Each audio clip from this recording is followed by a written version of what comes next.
اسلام direct گناہ سے نہیں روکتا بلکہ ان اسباب سے روکتا ہے جو اسباب ان گناہوں کی طرف لے کے جاتے ہیں۔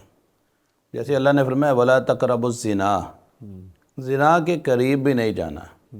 تو حقیقت میں یہ گرل فرینڈ بنانا اور اس کے ساتھ اس سے پہلے اسے بات کرنا، یہ انسان کو زنا کی طرف لے جاتا ہے۔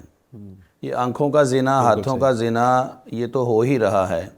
یہ انسان کو حقیقت میں زنا کے اندر لے جاتا ہے۔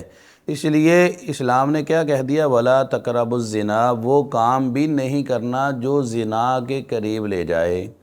جیسے اس حدیث کے اندر جہاں پہ چراگاہ کے اندر وہ بکریاں چرانے کا معاملہ ہے، فرمایا کہ چراگاہ کے قریب بھی بکریوں کو مت لے کے جائیں۔ جانور ہیں، آپ چراگاہ کے قریب لے کے جائیں گے تو کسی بادشاہ کی چراگاہ کے اندر وہ داخل ہو جائیں گے، تو لہذا اس چراگاہ کے قریب بھی مت لے کے جائیں۔